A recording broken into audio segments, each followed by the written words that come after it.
Bonjour à toutes et à tous. Aujourd'hui, configuration spéciale. Nous ne sommes pas à la radio juive de Grenoble qui est exceptionnellement fermée ce matin, mais à l'espace des cultures juives où nous allons malgré tout déplier cette émission devant vous, c'est-à-dire cette enquête. Le principe évidemment reste le même, la musique en moins, c'est fil rouge. Fil rouge, ça consiste à trouver une unité de sens dans la paracha de la semaine, telle qu'elle est découpée, telle qu'elle nous est présentée. Ça passe par une description de l'évolution de la paracha, puis un moment de recul. On détermine une certaine tension, on essaie de la résoudre, en tous les cas de résoudre l'énigme qu'elle porte, et ainsi donc notre fil rouge nous est livré. La méthode fonctionnait jusqu'ici, elle fonctionnera d'autant mieux. Dans cette paracha qui, Kedoshim, c'est le titre retenu, c'est le terme important retenu, semble être une redite de beaucoup d'accents bibliques ou de beaucoup de commandements déjà énumérés ou qui le seront encore. En fait, nous rentrons de plein pied dans un nouveau concept qui nous a permis de le décliner ainsi, qui s'appelle en hébreu la Kedusha, la sainteté. C'est un concept à sonder en soi, qu'est-ce que ça signifie, et puis tel que nous allons le découvrir, ça ressemble à une sorte de méta-commandement, un commandement du commandement, tant il est vrai qu'on retrouve de la Kedusha dans toute la diversité des commandements eux-mêmes que cela recoupe. Donc le défi, ça va être de trouver une sorte de dénominateur commun. Là, nous allons découvrir par exemple une sorte de reprise, de remake des 10 commandements, des 10 paroles, ce qui, dans les détails, nous permettra d'ouvrir les significations quant à la sainteté, quant aux commandements eux-mêmes. C'est Kedoshim, une superbe initiation. On pourrait d'ailleurs commencer par là, l'apprentissage de l'étude de la Torah, non pas de la récitation à proprement parler, mais de l'étude. Alors, Kedusha, un mot tout de même, nation sainte, rappelez-vous de l'expression, c'est pas nouveau, c'était déjà dans l'Exode. Vatem tihuli mamlechet kohanim vegoy kadosh, vous serez pour moi une royauté de pontifes et une nation sainte. Peut-être que cette paracha revient sur cette deuxième expression. Je ne rentre pas dans le sujet, est-ce que élection, pas élection, qu'est-ce que ça signifie? C'est évidemment toujours très complexe. D'ailleurs, sur ce sujet, comme beaucoup d'autres, et sur les textes en général, religieux ou non, lorsqu'on se met à comparer les textes eux-mêmes, tels qu'ils sont là sous nos yeux, pour peu qu'on ouvre les livres, d'un côté, et de l'autre côté, l'image que nous en avons, collectivement, ou chacun, cette image qui est forcément une réduction, une appropriation, et en soi la démarche est louable, le décalage entre les deux, la réalité du livre et l'image de notre être est considérable. Ça vaut pour ce que je viens d'énoncer.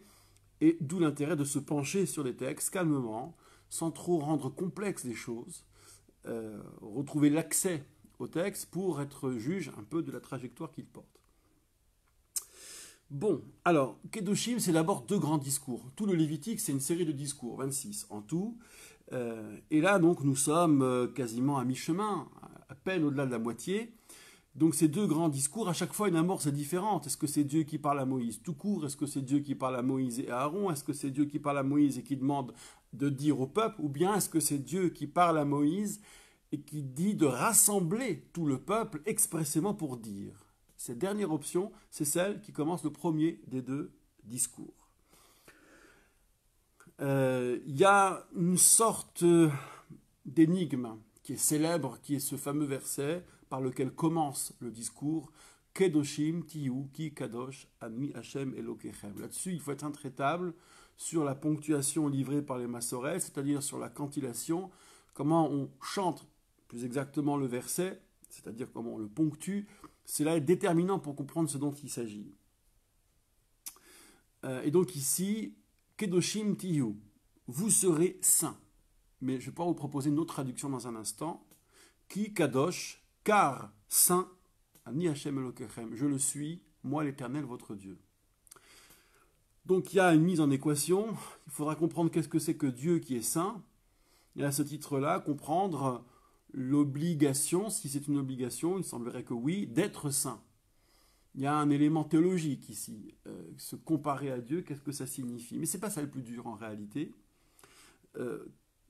Disons-le d'entrée de jeu, pour faire une définition simple de Kadosh, Kedusha, saint, sainteté, en règle générale, mais là ça mériterait un travail beaucoup plus, opiniâtre, mais en règle générale, est Kadosh ou Kodesh ce qui est séparé.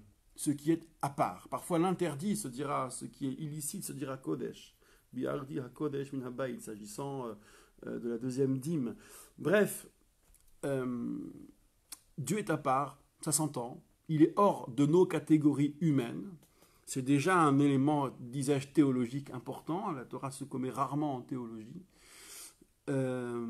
Et qui plus est, donc, on nous demande d'en faire autant, c'est-à-dire d'être un peu à part, à l'image de. Alors, la difficulté, elle n'est pas là, en fait, sur ce que c'est que la Kedusha, la sainteté ici, mais sur le verbe du début, Kedoshim tiyu. Saint vous serez. Alors, est-ce un impératif, un commandement d'être saint, plus exactement une injonction? Et ça voudrait donc dire, un peu comme le ressent Rashi, soyez un peu ascétique, séparez-vous dans les mœurs de choses trop répandues.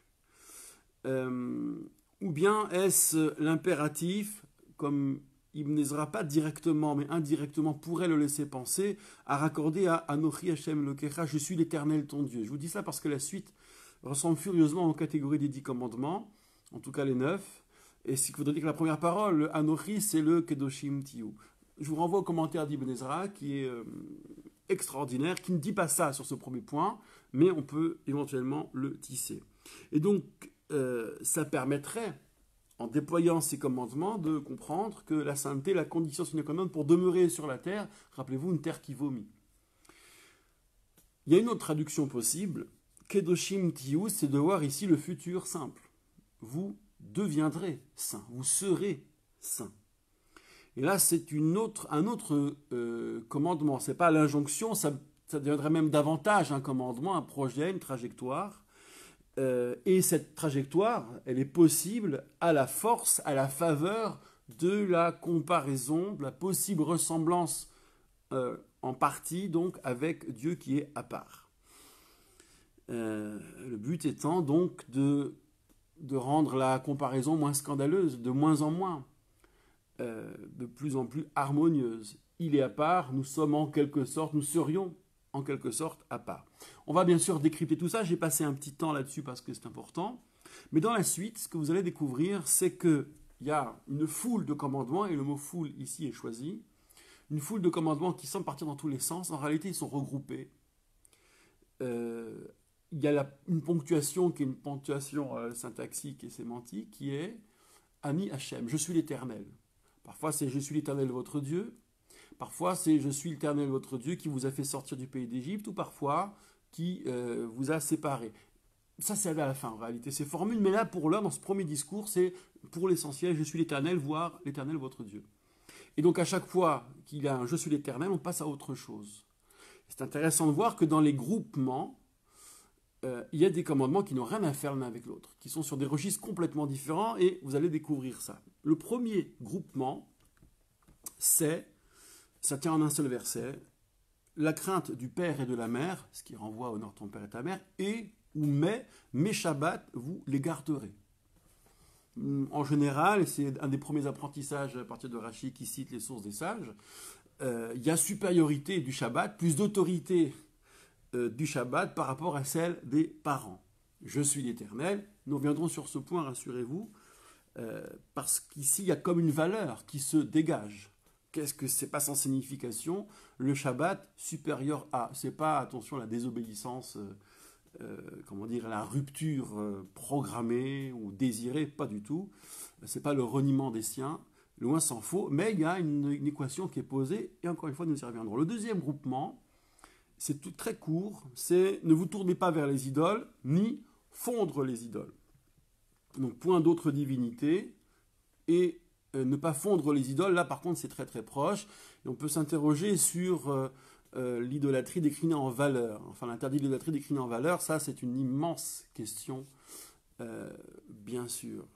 Il faudrait pouvoir démontrer rationnellement que lorsqu'on est idolâtre, on n'a pas de valeur, on a des mauvaises valeurs. Et tout ça, chaque expression que je viens de prononcer, c'est des siècles de travail de la pensée. Mais bon. Troisième groupement, il y a deux thèmes, deux batteries de commandements, enfin deux batteries, oui, on peut dire deux batteries, qui n'ont là encore rien à voir l'un avec l'autre. Dans ce troisième groupement, vous avez des lois sur les sacrifices shélamim compensatoires. Alors rappelez-vous, les shélamim, l'offrant en mange une partie, mais il y a des délais très très rigoureux, indépassables et pas négociables. Ça doit être mangé le jour et le lendemain, sinon c'est pigoul, dégoûtant. Dans la Torah orale, tradition orale, pigoul aura une autre définition voisine. Et donc au troisième jour, ce qui reste, qu'on appelle notar en hébreu, et qui est interdit à la consommation, doit être brûlé. Les sages distinguent ainsi, notar c'est ce qui reste si malgré soi on a laissé de la chair, de la viande, au-delà, donc au moment du troisième jour, et pigoul c'est, littéralement dégoûtant, ce qui aurait été prémédité, c'est-à-dire un reste prémédité, comme pour contrevenir au protocole, au rituel des sacrifices. Et si c'est mangé, c'est grave apparemment, le sacré est profané, il y a retranchement, donc là c'est sévère.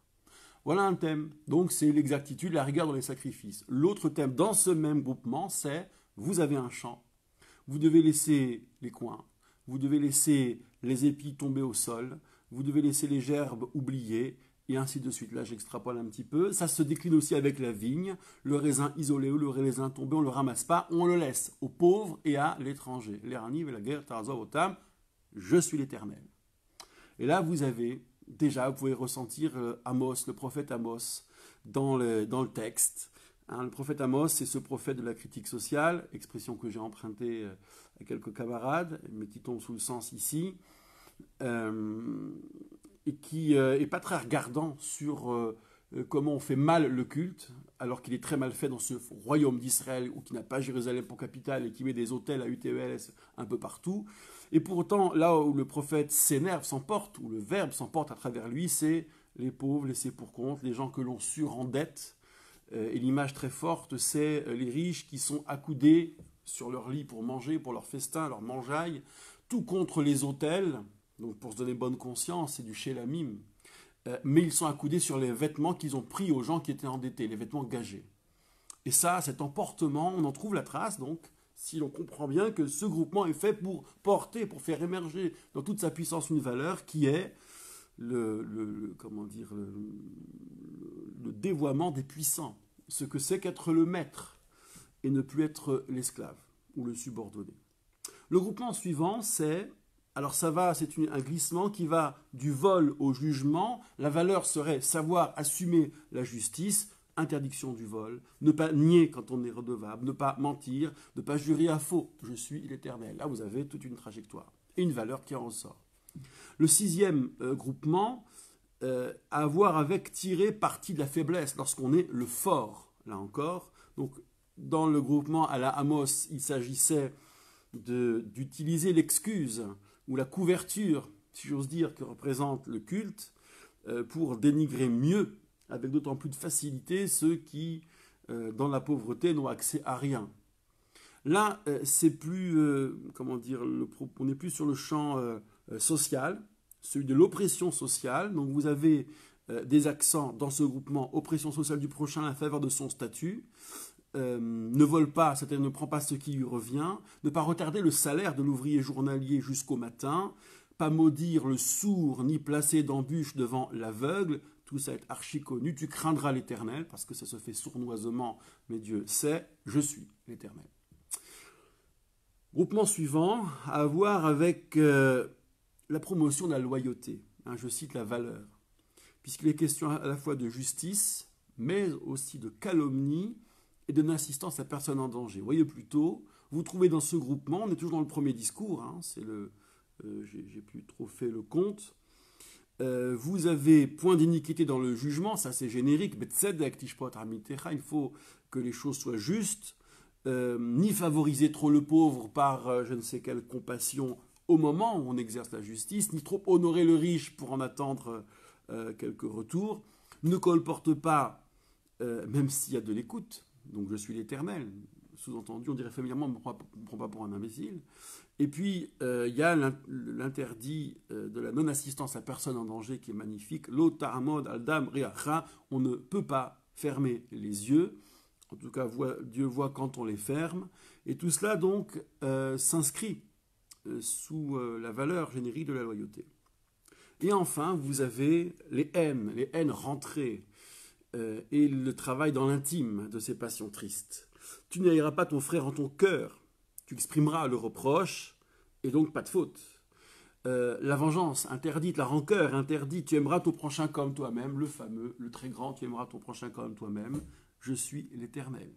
Donc ça aussi, ça travaille ensemble. Hein. Comment est-ce que l'amour du prochain se décline en reproche, garder la haine, ne pas garder la haine, exprimer l'amour. Bon. Puis après, vous avez une sorte d'impadice sur il n'y a pas de je suis l'Éternel, donc ça se balade un peu tout seul, et c'est la fin du paragraphe, tel que la graphie l'indique. C'est ces deux commandements, enfin trois en l'occurrence, qui sont apparentés à Kil Haïm, des mélanges interdits, c'est-à-dire croisement d'une bête domestique ici avec une autre espèce. Deuxièmement, des semailles d'espèces différentes mises côte à côte. Troisièmement, le mélange lin-laine dans le vêtement, dans le tissage. Tout à fait irrationnel ces commandements. En tous les cas, on a du mal à trouver des raisons évidentes ou des justifications plus exactement évidentes. On peut tenter, il y a des petites choses comme ça qui fonctionnent, qui sont sympathiques. Mais dans l'ensemble, ça reste un chok, une loi hors champ de la rationalité. Alors, voilà pour ce premier paragraphe, en fait, tel que la graphie l'indique, du premier discours, mais ce discours n'est pas fini. Il y a des blancs dans la graphie du Sefer Torah, donc à distinguer ce qui suit, mais ça fait partie d'un premier discours, disais-je. Le thème suivant, donc, c'est coucher avec la servante cananéenne d'autrui. Rappelez-vous, la Torah a recomposé le droit de l'esclave et le droit du maître, sans l'abolir tout à fait, mais en l'investissant, peut-être en lui donnant un devenir qui peut conduire à l'abolition. Ça, c'est un autre sujet. Donc, pas prendre la servante d'autrui sans qu'elle n'ait été rachetée ou affranchie. Il y a sanction, mais évidemment, si j'ose dire, pas la mort.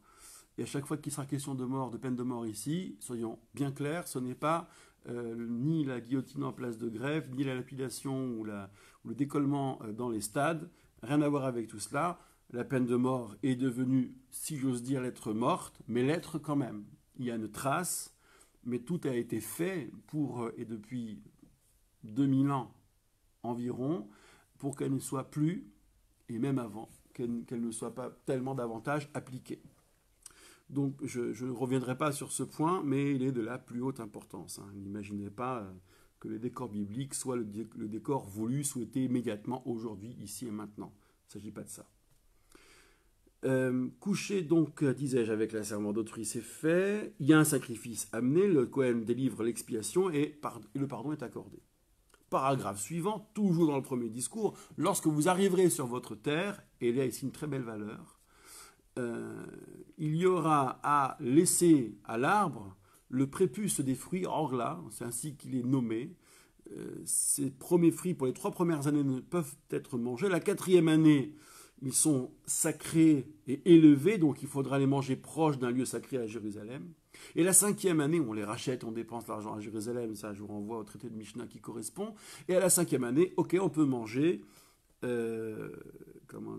il s'agit un peu de lâcher prise hein, pendant ces années. C'est sensible, les arbres à fruits, c'est comme la nourriture substantielle. Quelle épreuve d'inaugurer ainsi les fruits de l'arbre. Donc il y a un rapport évidemment à la propriété, il y a un rapport à la providence, un rapport au risque, etc. Un peu comme la jachère. Ensuite, il y a un groupement sur des pratiques idolâtres, ne pas manger à proximité du sang. Donc il y avait, semble-t-il, un délire idolâtre qui consistait, pardon pour la connotation négative, mais c'est déjà très négatif dans le verset, qui consistait à verser du sang et accomplir un repas à côté. L'art divinatoire impliquant une part de culte idolâtre qui consiste à interroger les morts, ou bien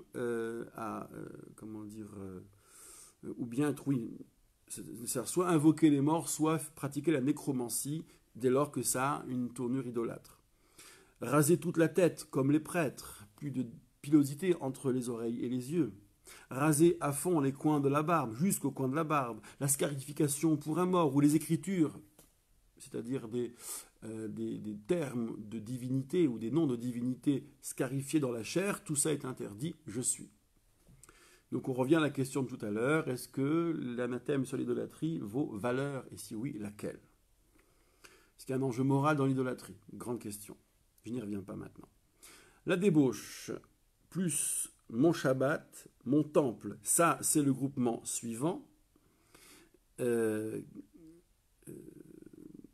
c'est le sacré en société. Ne livre pas ta fille à la débauche, c'est ton honneur. Que les gens ne s'adonnent pas à la débauche. Alors qu'est-ce que la débauche? Est-ce que c'est le sexe en soi ou le désordre qu'il peut engendrer? Nous allons voir cela sur le deuxième discours. Et par-dessus tout, donc mon Shabbat vous garderez, mon temple vous craindrez. C'est ce que j'appelais le sacré en société. Une notion développée lors de la parache de la semaine dernière et que nous allons retrouver ici, au moins dans les structures. On revient un instant sur les recours aux morts. Donc, il y a les ovot d'abord, des représentations qui relient les vivants aux morts, ou bien la sollicitation directe des morts, la nécromancie. Je l'évoquais tout à l'heure, mais un peu par anticipation, vous m'excuserez. Ne cherchez pas à vous rendre impur avec eux. Donc, retour de la question de l'impureté, c'est-à-dire de ce qui éloigne des centres spirituels vitaux et desquels il faudra donc forcément se rapprocher par un processus. L'impureté et la normalité, en un mot, qu'il faudra dépasser. Donc ne provoquez pas l'éloignement. Il y aurait, semble-t-il, là aussi une sorte de valeur. Et enfin, ça se poursuit, les vénérables, debout devant la vieillesse, marquez l'honneur à celui qui le mérite.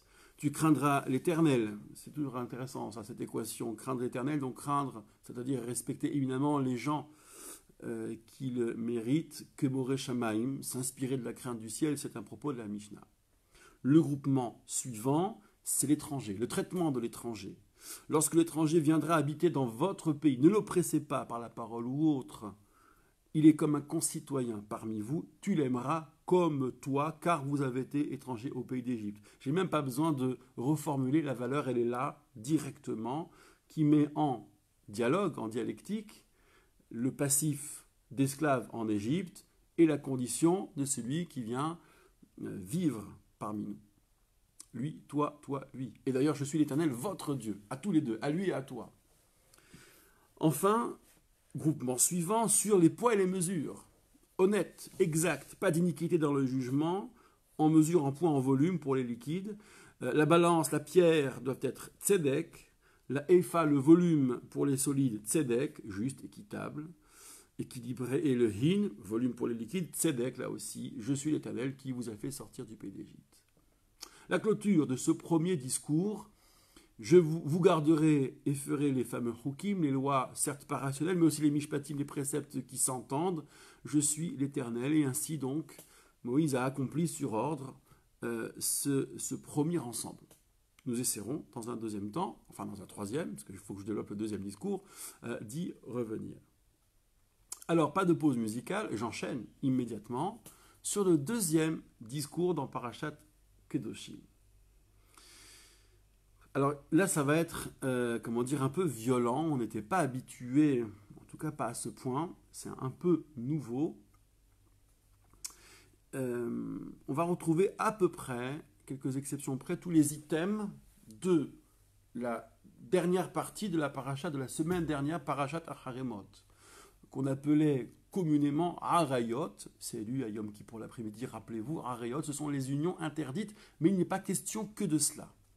La semaine dernière, rappelez-vous, nous avions ainsi décrit cet ensemble des unions interdites. Alors, il n'était pas question de châtiment, ça nous permettait de réfléchir posément. Et là, cette semaine, il sera question des châtiments.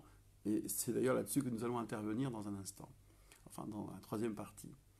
Donc, je reviens à la semaine dernière. Il n'était pas question de châtiment. Nous avons pu réfléchir tranquillement sur cet ensemble-là où on trouvait non pas que les versets déploient une morale du corps, mais qu'à chaque fois, telle union, c'est-à-dire tel rapport, était envisagé sous l'angle des dommages qu'il cause, soit dans la société, mais plus exactement en fait, soit vis-à-vis d'un tiers, ou vis-à-vis de soi-même. Au milieu de cela, donc, il y avait l'interdit de livrer son fils ou sa fille à Molaire, c'est-à-dire de sacrifier ses enfants. Comme si donc, ce qui tient cet ensemble-là, c'est l'idée de rendre la fusion possible en la chair unique, et que tout ce qui concourt à altérer le processus de cette fusion, à le rendre compliqué, à le rendre trouble, à l'obstruer, à l'image du sacrifice des enfants à Molaire, eh bien, tout cela serait proscrit. Alors, on va retrouver un peu ces items. Il y en a quelques-uns, un notamment nouveau, mais qui est dans cette droite ligne. Donc, ça confirme notre lecture. Alors, pour les enfants d'Israël, c'est le deuxième discours. L'étranger, ce sera la mort, lapidé par la foule. Là aussi, mettons des guillemets et mettons 20 siècles après ces guillemets.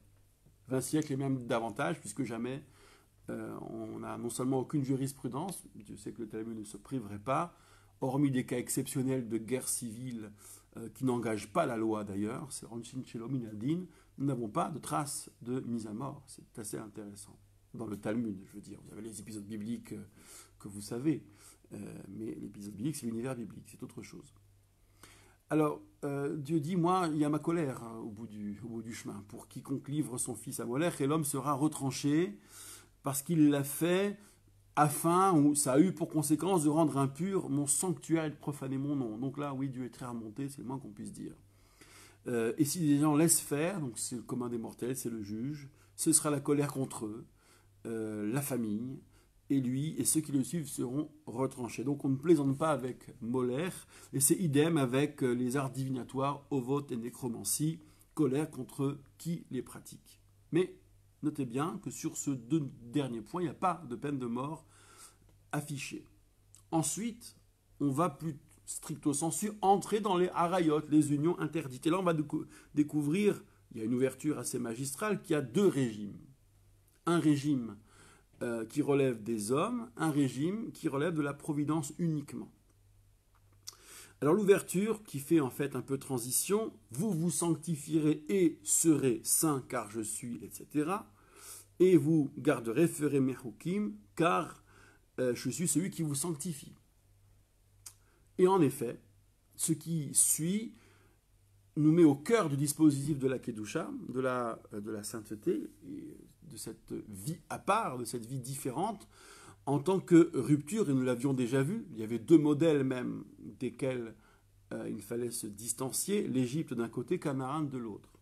Donc là, on y retourne, s'agissant des unions où le tribunal, entre guillemets, intervenait pour appliquer une peine capitale, je vous renvoie au traité de Sanhedrin pour cela, aurait dû intervenir, devrais-je dire, pour une meilleure et à la fois concordance des temps et exactitude, compte tenu de ce que le Talmud croit être la réalité de la peine de mort dans les temps anciens, à savoir quasi nulle. Vous trouvez donc maudire père et mère. Maudire père et mère, ça c'est nouveau. Mais c'est dans la droite lignée.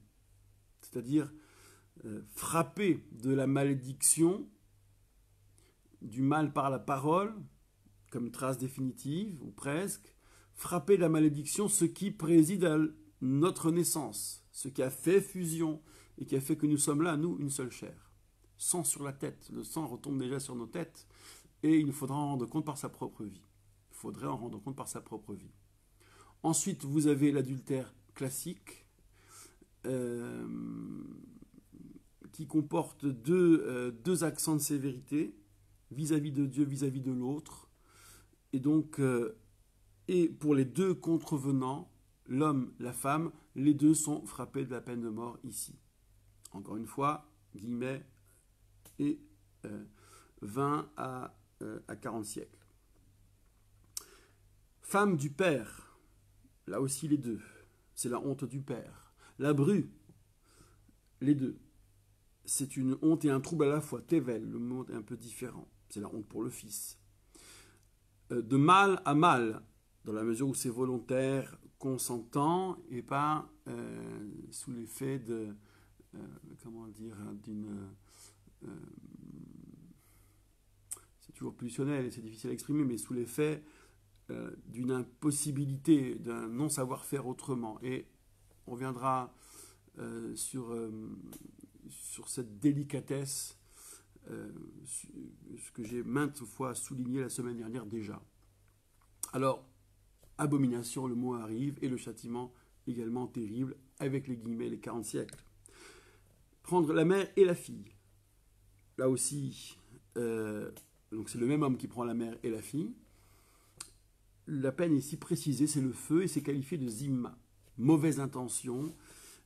Il s'agirait donc de mettre un terme à cette mauvaise intention, à cette pensée qui confond tout. L'homme dans la bête, ou bien la femme qui fait venir la bête à elle. Et là, il y a, alors pour l'homme, bien sûr la peine de mort, mais on tue la bête aussi en tant qu'elle a servi, si j'ose dire, à cet acte. Mais lorsqu'il s'agit de la femme qui fait venir la bête à elle, on a l'impression, tel que c'est dit, c'est très curieux, que les deux sont jugés, exécutés sur un pied d'égalité, comme s'il y avait deux sujets de droit ici. C'est assez curieux. Bon, on va pouvoir respirer un peu, puisqu'on descend d'un cran, c'est le deuxième registre, cette fois-ci, qui n'a plus à voir qu'avec la providence. Il n'y a plus de peine exercée, même avec les 40 siècles et les guillemets, par les hommes. En hébreu, ça s'appelle karet, retranchement. Alors ça touche l'homme qui prend sa demi-sœur par le père ou par la mère. Si les deux sont volontaires, cela s'appelle hesed en hébreu, qui d'ordinaire se traduit par bonté.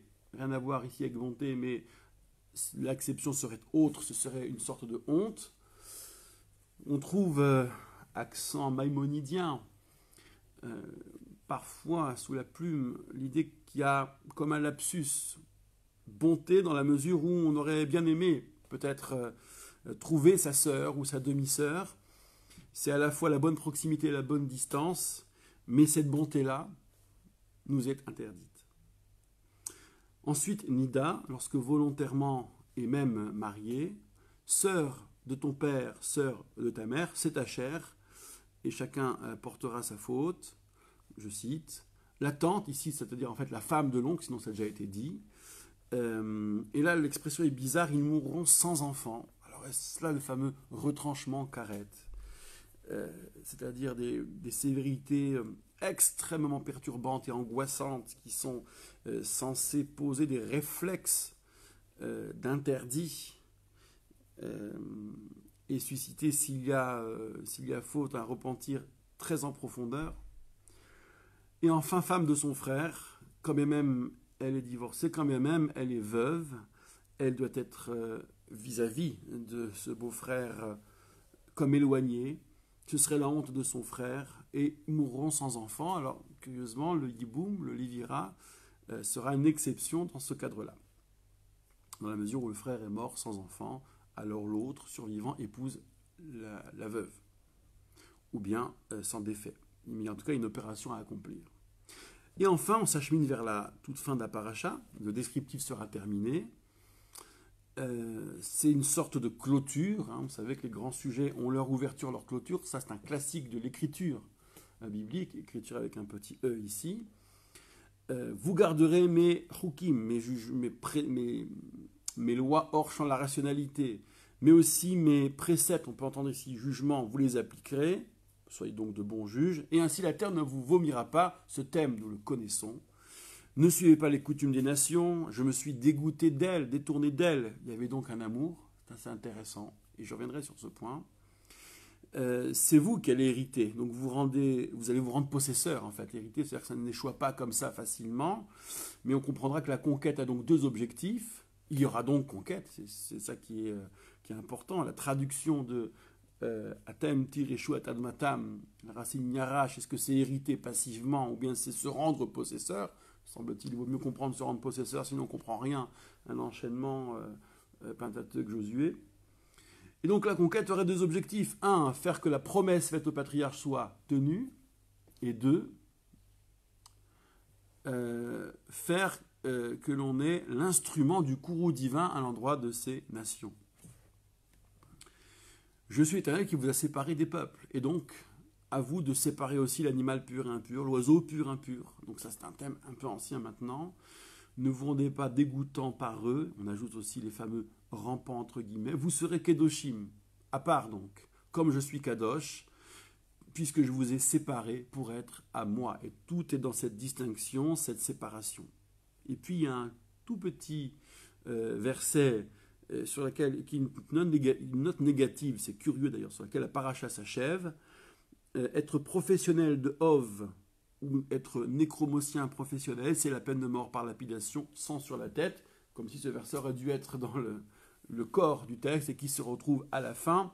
Là, ça fera matière à commentaire. Alors, autour de la table, évidemment, c'est délicat de parler de nécromancie, de peine de mort, de lapidation de sang sur la tête.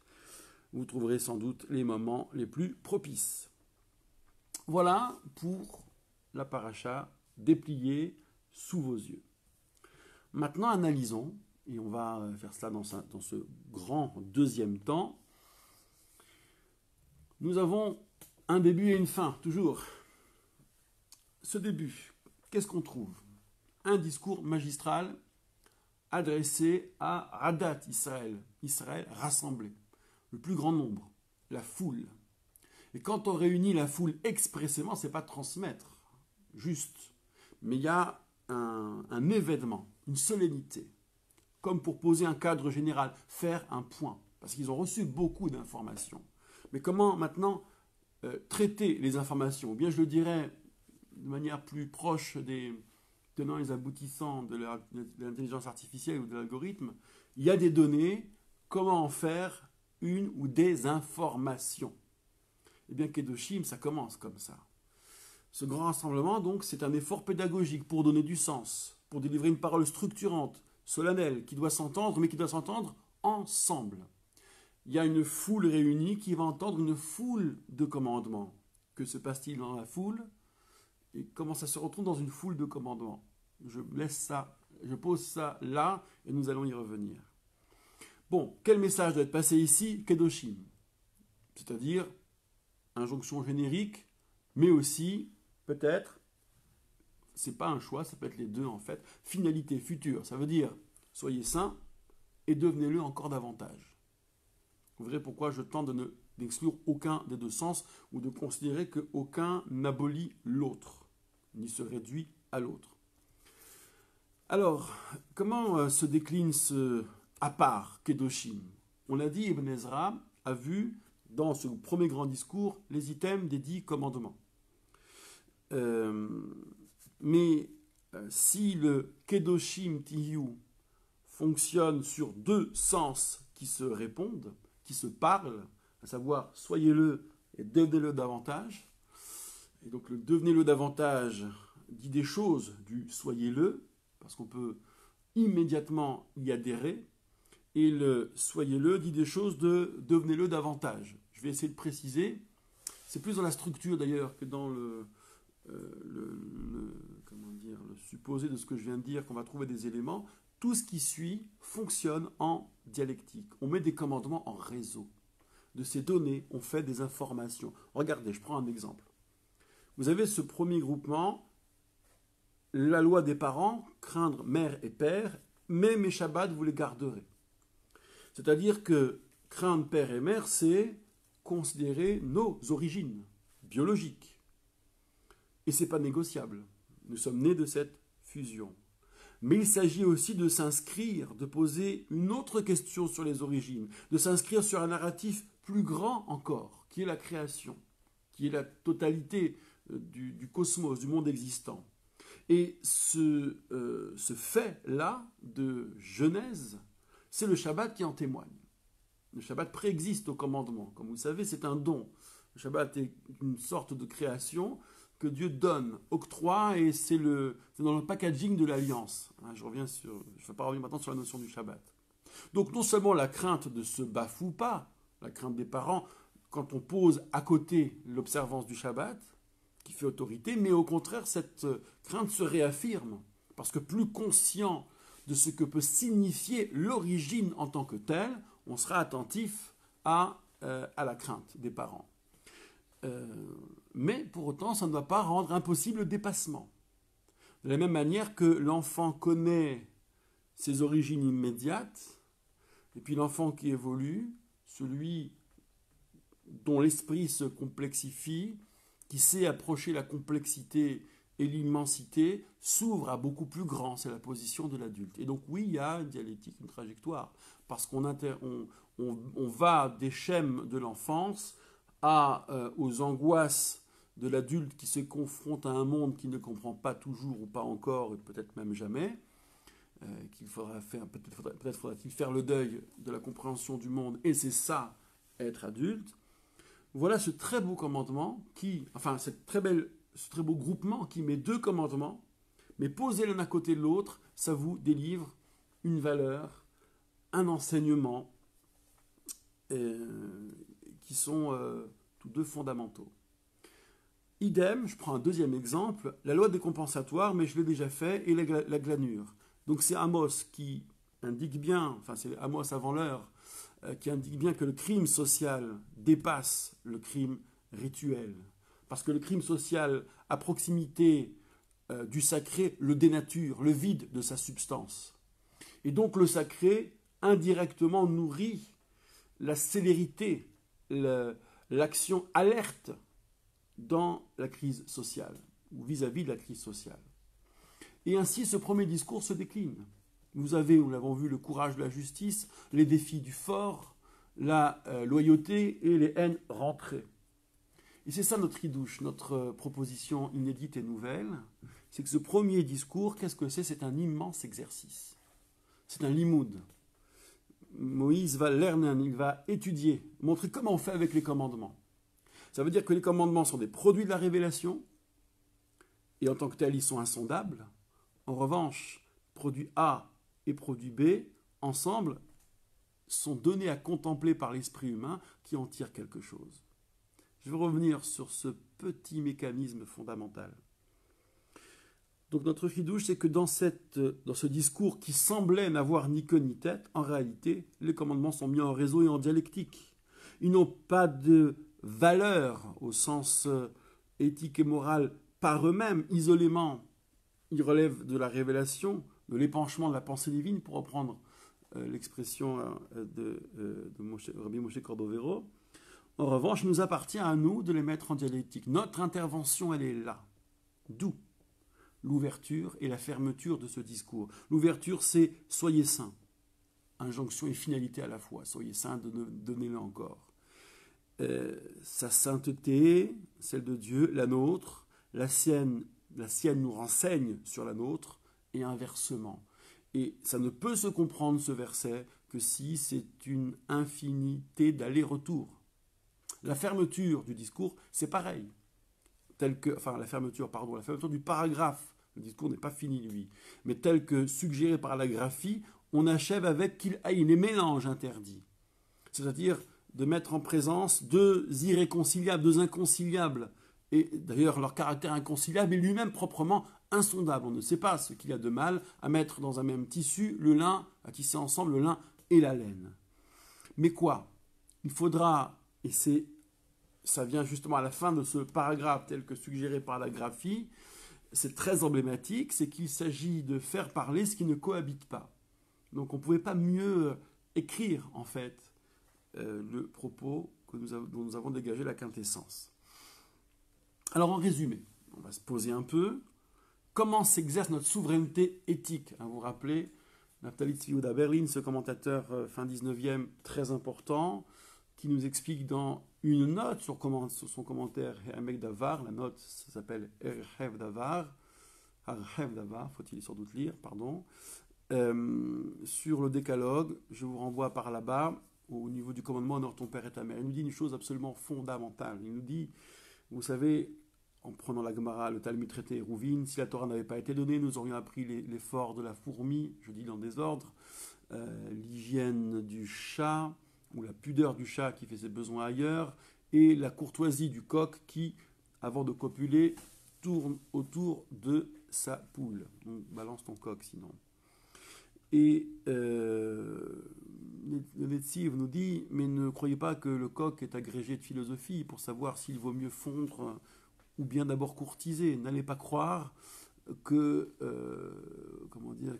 les fourmis ont appris la notion de travail. C'est, on dirait aujourd'hui, le produit de l'évolution. Ce sont des instincts liés à l'évolution. Alors, l'éthologie nous dira peut-être davantage, l'étude du comportement, de la psychologie des animaux. Quoi qu'il en soit, si ces attitudes belles sont le fruit d'instinct, elles ne sont pas signifiantes pour nous, sauf à les contempler. Et puisque l'homme a un sens éthique, il dit ça c'est un comportement exemplaire, celui-ci n'est pas un comportement exemplaire. Le tigre qui va déchiqueter la gazelle sera donc éventuellement pas un comportement exemplaire.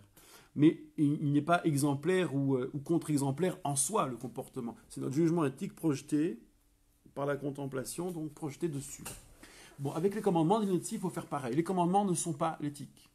Ça ne rentre pas dans un crâne d'homme. Nous n'allons pas mêler l'épanchement de la pensée divine à nos toutes petites considérations humaines. Ce n'est pas possible. C'est un fossé ontologique entre Dieu et nous.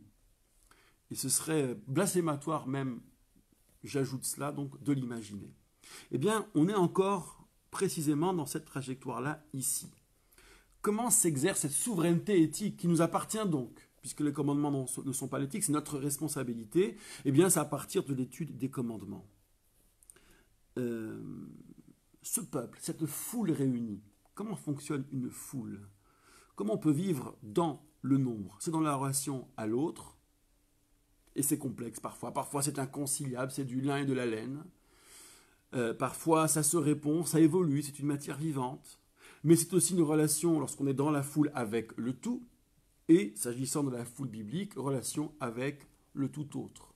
Relation à l'autre, relation au tout, relation avec le tout autre. Et c'est ainsi qu'il faut appréhender les commandements aussi. Dans le texte, ils sont tous azimuts, c'est un peu hétérogène, mais il y a des réseaux, il y a des oppositions, il y a des insondables, il y a des irréconciliables, mais parfois ils font sens, parfois ils nous échappent. Mais tout ce tout-là fonctionne et nous fait survivre. C'est-à-dire que de la mise en réseau, on peut dégager des valeurs opérantes. Voilà ce qu'on a au début, et je n'ai fait que reformuler à peine la synthèse de nos constats. À la fin, le deuxième discours, donc, c'est retour sur les harayot, mais assorti des châtiments. Toutes les thématiques étaient présentes, molaire, union, fusion, vomissure de la terre. La nouveauté, c'était la malédiction du père et de la mère, et j'expliquais en quoi c'était cohérent avec le reste. Mais d'abord, les traits sont renforcés, l'accent sur la terre qui vomit.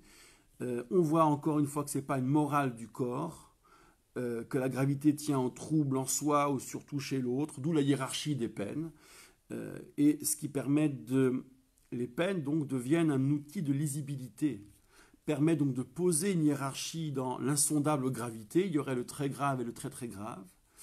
Il y a ce qui est mauvais pour soi, il y a ce qui est mauvais pour l'autre, pour le corps social, et tout cela doit aussi se distinguer dans la finesse.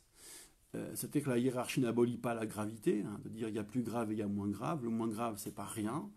Et pourquoi je dis très grave et très très grave? Mais question de talmudiste, pourquoi l'avoir fait en 2 temps? Pourquoi consacrer le dernier tiers de la paracha de la semaine dernière à l'énoncé des interdits, sans parler de châtiment? Et pourquoi cette semaine y revenir, plus lourdement encore, et y mettre les châtiments, peine capitale, retranchement, etc. Alors ça, c'est un classique. Non seulement un classique, c'est un archétype ici que le Talmud traité de Sanhédrin va exploiter pour l'ensemble. À savoir, la forme biblique consiste à ne pas balancer, bombarder d'un coup d'un seul l'énoncé et le châtiment, mais toujours agir en 2 temps parce qu'il faut une respiration.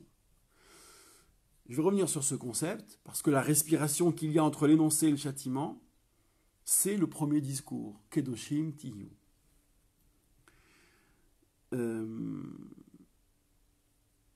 Alors, respirons un coup, et une fois ce début et cette fin caractérisés, voyons un fil rouge possible.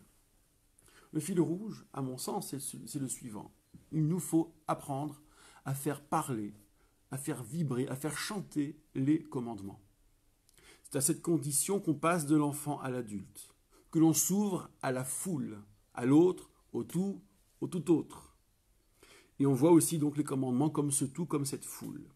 Dans le premier discours Kedoshim, c'est une démonstration grandeur nature, un limoud, une étude, de voir les commandements comme une foule. Dans le deuxième discours, ce sont les châtiments qui nous renseignent. On les fait vibrer aussi, ces châtiments, mais dès lors puisque ça vient dans un deuxième temps, ça veut dire qu'il est hors de question de limiter les interdits à la peur d'un courroux.